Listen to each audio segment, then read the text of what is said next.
Hi అండి, అందరూ ఎలా ఉన్నారు? Welcome to Vennela sweet home.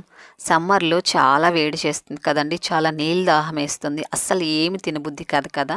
అలాంటప్పుడు అమృతం లాంటి ఈ రెసిపీ ఒక్కసారి చేసుకొని తినండి. మీ హెల్త్కి చాలా చాలా మంచిది, మంచి ఎనర్జీ వస్తుంది, చాలా ఉత్సాహంగా ఉల్లాసంగా ఉంటారండి. చేయడం కూడా చాలా ఈజీ, జస్ట్ 10 నిమిషాలు అలా ప్రిపేర్ చేసేయచ్చు. మన ఇంటికి ఎవరైనా వచ్చినప్పుడు కూడా ఇలా చేసి ఉంచండి, చాలా మెచ్చుకొని తింటారు మిమ్మల్ని. ముందుగా దానికి ఒక బౌల్ తీసుకొని ఒక స్పూన్ సబ్జా గింజలు వేసుకొని ఇందులో వాటర్ పోసుకొని నానబెట్టి ఉంచుకోవాలండి. సబ్జా సీడ్స్ మనకు సూపర్ మార్కెట్లో అలాగే డీమార్ట్లో కూడా అందుబాటులో ఉంటాయి.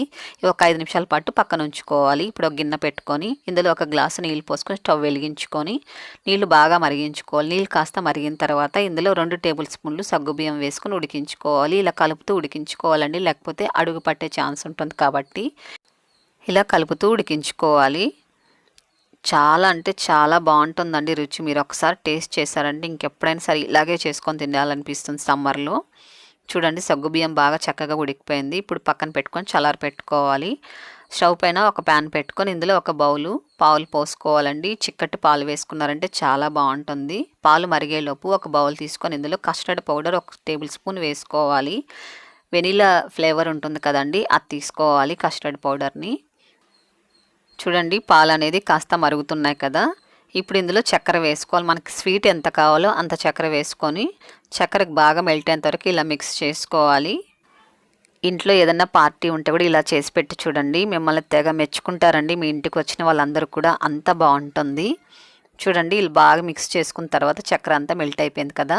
ఇప్పుడు మనం మిక్స్ చేసి ఉంచుకున్న కస్టర్డ్ పౌడర్ని కూడా ఇందులో వేసేసుకోవాలి. ఒకసారి స్పూన్తో కలుపుకొని వేసుకోవాలండి, లేకపోతే కింద అట్లా గట్టిగా ఉండిపోతుంది. కాబట్టి పౌడర్ అంతా ఒకసారి స్పూన్తో మిక్స్ చేసుకొని ఇందులో పోసుకొని మీడియం ఫ్లేమ్లో ఉంచుకొని ఒక 2-3 నిమిషాల పాటు బాగా ఉడికించుకోవాలి. చూడండి, కాస్త తిక్కుగా అయింది కదా, ఇలాగుంటే సరిపోతుంది. ఇప్పుడు స్టవ్ ఆపుకొని దీన్ని పక్కన పెట్టుకొని ఇప్పుడు ఒక మిక్సీ జార్ తీసుకొని ఇందులో అరకప్పు మామిడి పండు పైన తొక్క అంతా తీసేసుకొని చిన్న చిన్న ముక్కలు కట్ చేసుకొని తీసుకోవాలి. ఇందులో కూడా ఒక పావు కప్పు పాలు వేసుకొని మిక్సీ పట్టుకోవాలండి. బాగా మెత్తగా మిక్సీ పట్టేసుకోవాలి.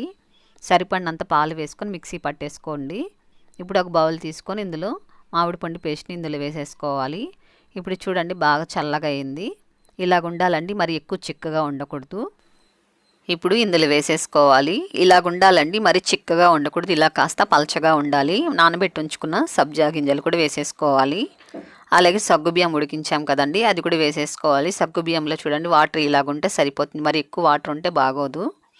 అలాగే కట్ చేసుకున్న ఒక అరకప్పు మామిడి పండు ముక్కలు వేసేసుకోవాలి. మామిడి పండు బాగా స్వీట్గా ఉండే తీసుకోండి, రసాలు ఉంటాయి కదా, అలాంటి మామిడి పండు తీసుకున్నారంటే చాలా బాగుంటుంది. అలాగే కొద్దిగా జీడిపప్పు, బాదం పప్పు, పిస్తాని ఇలా సన్న కట్ చేసుకొని తీసేసుకోవాలి. మీకు ఎన్ని కావాలంటే అన్ని కట్ చేసి తీసుకోవచ్చు. ఇప్పుడు ఇవంతా మిక్స్ చేసుకోవాలి. మనము ఈ బాదం పప్పు ఇవన్నీ వేసామనుకోండి, తినేటప్పుడు చాలా బాగుంటుందండి. ఇదంతా బాగా కలుపుకోవాలి.